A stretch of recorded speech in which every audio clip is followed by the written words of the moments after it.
नमस्कार मित्रों, मैं डॉक्टर राधाकृष्ण इजी सॉल्यूशन पे आपका स्वागत है। सबसे पहले तो आपसे अनुरोध है, यदि अभी तक आपने मेरे इस चैनल को सब्सक्राइब नहीं किया है तो सब्सक्राइब भी कर लें, मेरे बेल आइकन को भी प्रेस कर लें। और हमारे समविचारक मित्र हैं, ऐसे मित्र जो प्राकृतिक खेती को अपनाना चाहते हैं, जो ऑर्गेनिक खेती को अपनाना चाहते हैं, जो इस केमिकल जो खादों के जंजाल से बाहर निकलना चाहते हैं, अपनी मिट्टी को बचाना चाहते हैं, मिट्टी को ठीक करना चाहते हैं और सामाजिक स्वास्थ्य में परिवर्तन करना चाहते हैं, वो उन तक भी मेरे इस वीडियो को शेयर कर दें ताकि उनको भी कुछ जानकारी इस संबंध में हो सके। क्योंकि हर व्यक्ति आज जो हम फसलों पर रासायनिक खादों का प्रयोग कर रहे हैं, कीटनाशकों का प्रयोग कर रहे हैं, जो दवाओं का प्रयोग कर रहे हैं, उनके साइड इफेक्ट से विचलित है। क्योंकि हमारे समाज में जिस तेजी से बीमारियां बढ़ रही हैं, छोटे छोटे बच्चे रोगग्रस्त हो रहे हैं और ऐसे असाध्य रोग नए नए रूप में सामने आ रहे हैं कि उससे पूरी दुनिया त्रस्त है। एक व्यक्ति परिश्रम करके जितना जीवन भर कमाता है, उसको एक बार अस्पताल में भर्ती होने के बाद वहाँ जमा करा देता है। तो ऐसी स्थिति में निश्चित रूप से अपने स्वास्थ्य के बारे में, समाज के बारे में सोचना बहुत आवश्यक है। तो इसको लेकर हर आदमी चिंतित है। हर आदमी इस रासायनिक खेती से बाहर आना चाहता है। आज से 50 साल पहले महाराष्ट्र के एक कृषक हुए हैं, आपने नाम सुना होगा, सुभाष पालेकर जी। उन्होंने 50 साल पहले जीरो बजट खेती का नया आयाम शुरू किया था। उसमें जीवामृत के माध्यम से मिट्टी को सुधारने का प्रयास किया था। जीरो बजट पर आधारित उनकी ये प्रयास था कि जीरो बजट पर वो जीवामृत तैयार करते थे। उसमें गाय का मूत्र, गाय का गोबर और किसी जंगल की मिट्टी या पीपल, बरगद आदि की मिट्टी का प्रयोग करते थे, गुड़ आदि का प्रयोग करते थे, छाछ का प्रयोग करते थे और जीवामृत तैयार करते थे। उसका प्रभाव भी अच्छा है क्योंकि उसके निरंतर प्रयोग से हमारी कठोर जो मृत मिट्टी है उसमें जीवन लौटना शुरू हो जाता है। जो जीवांश हमारी मिट्टी से समाप्त हो गया है वो उसमें पुनः आना शुरू हो जाता है। मिट्टी के अंदर जीवांश के साथ में जो पोषकता है वो पनपने शुरू हो जाती है। लेकिन उनके अथक प्रयास को भी ज़्यादा कामयाबी नहीं मिली। जीरो बजट था, इसमें लगना कुछ नहीं था। लेकिन फिर भी ये जो प्राकृतिक खेती का जीवामृत का प्रयोग था वो ज़्यादा सक्सेस नहीं हो पाया। क्योंकि आज भी हम देखते हैं कि चारों तरफ 95% से ज़्यादा किसान उसी परंपरागत खेती की तरफ ललायत हैं। अभी हमारे देश में DAP की कमी है कि मध्य यूरोप में युद्ध चल रहा है। युद्ध के कारण वहाँ से DAP की सप्लाई संभव नहीं हो पा रही है, या उस DAP को आने में ज़्यादा विलम्ब लग रहा है। हमारे यहाँ उसकी कमी हो गई है, तो किसान उसके लिए लायक हैं। क्योंकि बिना DAP के वो खेती कैसे करेंगे। तो इससे अंदाज़ा लगा सकते हो कि DAP खरीद के वो अपने खेतों में, अपनी फसलों में देना चाहते हैं। और जो जीरो बजट खेती है, इसमें कोई लागत नहीं है, उसको कोई अपनाना नहीं चाहता। कुछ कैसे कारण रहे होंगे, कारणों पर तो मैं नहीं जाऊँगा क्योंकि कारण चिंतन करने से हम जान सकते हैं। लेकिन मेरा एक प्रश्न है कि क्यों हम इस मुफ्त की खेती से, जीरो बजट खेती से दूर होना चाहते हैं। इसका कारण यही है कि हमें वो परिणाम नहीं मिलते, या ज़्यादा श्रम करना पड़ता है, या हमारी उतनी उत्पादकता नहीं रहती। और यदि ऐसी उत्पादकता नहीं है तो फिर जीरो बजट खेती का कोई सिद्धांत बनता नहीं। तो ऐसे में अब बहुत सारे नए प्रयास हो रहे हैं। प्रयास हमारे देश में तो कम हो रहे हैं, पूरी दुनिया में हो रहे हैं। और दुनिया की बड़ी बड़ी कंपनियां आज जो जैविक खेती के नाम पर नए नए प्रयोग कर रही हैं। आज से 30-35 साल पहले वर्मी कंपोस्ट के नाम पर नया केंचुआ बाजार में आया था, केंचुआ खाद। आज भी हमारे देश में केंचुआ खाद की काफ़ी ज़्यादा प्रचलन है। उसका कितना असर है, कितना नहीं, वो तो शोध का प्रश्न है। लेकिन वो भी धीरे धीरे अब सिकुड़ रहा है।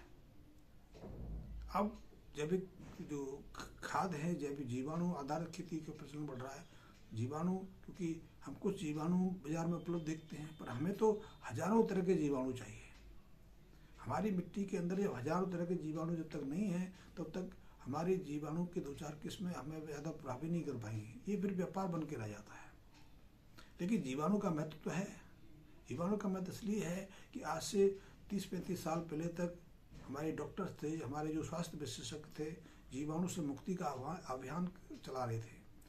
एक से बाद एक एंटीबायोटिक खोजी जा रही थी कि इन जीवाणु को ही पूरी तरह से खत्म कर दिया जाए, ताकि मनुष्य पर जो जीवाणु हमला करते हैं, रोग का कारण बनते हैं, उनको पूरी तरह समाप्त कर दिया जाए और मनुष्य जाति निरोगी हो जाए, लेकिन उसमें कामयाब नहीं हुए।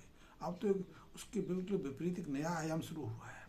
अब आयाम यह शुरू हुआ है कि हमारे गट के अंदर, हमारे पेट के अंदर, हमारी जो बड़ी आंत है उसके अंदर हजारों तरह के जीवाणु रहते हैं। हमारे प्रत्येक वयस्क जो मनुष्य है उसके पेट के अंदर 2.5 से लेकर 4.5 किलो के आसपास से जीवाणु रहते हैं। और इन जीवाणु को सुरक्षित रखना, विकसित करना, उनका संवर्धन करना स्वास्थ्य के लिए बहुत आवश्यक है। क्योंकि जब से हमने इन एंटीबायोटिक दवाओं के माध्यम से जीवाणु को नष्ट करने की प्रेरणा ली, तब से रोगों का आक्रमण शुरू हो गया। लोग उदर संबंधी रोगों से त्रस्त हो गए।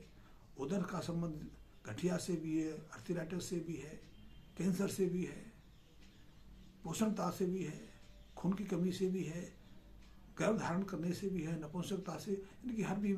आयुर्वेद तो कहता है कि पेट से ही सभी रोगों की शुरुआत होती है, और उसी पेट के जीवाणु को नष्ट करने का प्रयास हमने 1960 से शुरू कर लिया था, जब से हमने एंटीबायोटिक दवा खोजी। अब कहते हैं कि नहीं, अब इन जीवाणु को मारना नहीं है, अब इन जीवाणु को संवर्धन करना है। तो इसलिए अब प्रोबायोटिक का नया सिद्धांत शुरू हुआ है। अब कोई भी दवा हम एंटीबायोटिक के रूप में देते हैं तो उसके साथ में प्रीबायोटिक भी दे देते हैं। ये प्रीबायोटिक पशुओं की छाछ से तैयार होता है, खास करके गाय की छाछ से।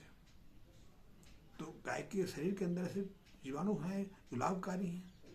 तो इन्हीं जीवाणुओं का यदि संवर्धन गाय के पेट में कर दिया जाए, या गाय के अवशेष जो अवशिष्ट भाग हैं, गोबर आदि, उनमें से कर दिया जाए, तो वही हमारी फसलों के लिए, मिट्टी के लिए जीवनी शक्ति का काम कर सकती है। और ये परंपरा भी रही है कि हम अपने खेतों में जब गाय के गोबर का, पशुओं के गोबर का प्रयोग करते रहे, तो उसमें किसी भी तरह की पोषकता की कमी नहीं आती थी, क्योंकि मिट्टी के अंदर जीवांश का जो स्तर समान बना रहता था, तो हमारी फसलें अच्छे से पक जाती थी। लेकिन जब से हमने अपने शरीर के अंदर तो एंटीबायोटिक के माध्यम से और जमीन की मिट्टी में कीटाणु, जीवाणु को नष्ट करने के लिए हमने कीटनाशकों का प्रयोग शुरू किया, रासायनिक खादों का जो प्रयोग बढ़ा लिया, तब से हमने अपने खेतों के जीवाणु को नष्ट करना शुरू कर दिया। लेकिन अब जीवाणु की थ्योरी दोबारा शुरू हो रही है, अब जीवाणु का संवर्धन शुरू हो रहा है। बहुत सारी कंपनियां कई तरह के जीवाणु बाजार में ले आई हैं, लेकिन उन जीवाणु से काम चलने वाला नहीं है। हमें तो प्राकृतिक रूप से हजारों जीवाणु की जरूरत है।